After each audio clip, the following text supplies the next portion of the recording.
ออกซอยในเด้อออกซอยในเด้อออกยังนอกปะนี่เนาะอ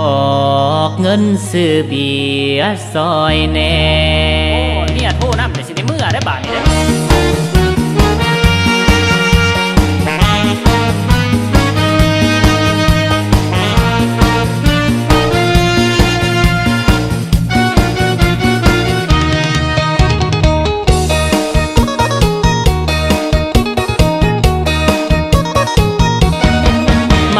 เลยเบียร์บ่เคยซื้อดอกเงินบ่ซอยออกก็เมาจนเป็นวิน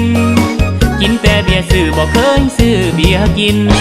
กินแล้วกินบ่เคยซื้อจากเถื่อตูดลงไปตูดจนส่งขาดกินแบบสลากินบ่จ่ายซอยหมูเอาขันมาเบิ่งดูเอามาเบิ่งดูมาใส่เงินซื้อเบียร์เอามาวางเอาขันมาวางอยากกินเบียร์เป็นลังต้องเอาเงินใส่ขันมีหลายมีหน่อยก็ออกซอยน้ำกันขอวอนเพื่อนนั้นออกซอยเนจักหน่อยเห็นขันน้อยมาวางกลางเคิงเพื่อนเฮ็ดผีเที่ยวเข้าแต่ห้องน้ำดนเติบก็บ่มาอดบ่ได้เลยซื้อก่อนเขาสาพอซื้อเบียร์เข้ามาเพื่อนก็มาตอมตุ่มซุ้มบ่ซื้อแห้งเสียงดังกว่าหมู่เมาแล้วเว้าขี้โมว่าตัวนั้นเงินหลายเพื่อนผ้าใหญ่เขากินบอนคนหลายเที่ยวสั่งกินเลยกินแล้วรักหนีพร้อมยอมใจเพื่อนบ่แช่กันจากน้อยกินอยู่ใส่เฮากระจายอยู่เรื่อยเที่ยวออกแต่เงินเพื่อนเมาเพลินแต่เงินยังคือเก่าจังแม่นเพื่อนเฮาขี่ที่มักมวนกินอยู่ใส่เพื่อนก็โทรมาส่วนเพื่อนเป็นคนมวนเฮาเป็นคนจ่ายเงินเพื่อนเฮาเมาเพลินแต่เงินยังคือเก่าจังแม่นเพื่อนเฮา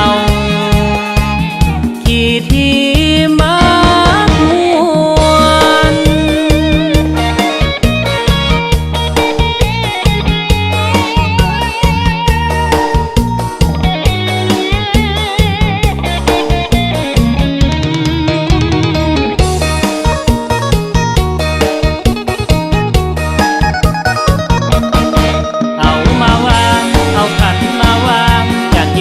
เป็นลางต้องเอาเงินใส่ขัน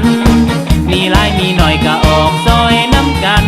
ขอวอนเพื่อนนั้นออกซอยเนจักหน่อยเห็นขันน้อยมาวางกลางเคิงเพื่อนเฮ็ดผีเที่ยวเข้าแต่ห้องน้ำดนเติบก็บ่มาอดบ่ได้เลยซื้อก่อนเขาสาพอซื้อเบียร์เข้ามาเพื่อนก็มาตอมตุ่มซุ้มบ่ซื้อแห้งเสียงดังกว่าหมู่เมาแล้วเว้าขี้โมว่าตัวนั้นเงินหลายเพื่อนผ้าใหญ่เขากินบอนคนหลายเที่ยวสั่งกินเลยกินแล้วรักหนีพร้อม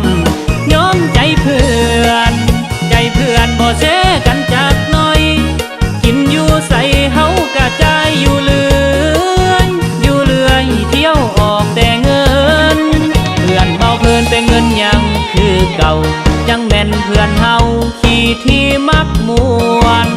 กินอยู่ใส่เพื่อนก็โทร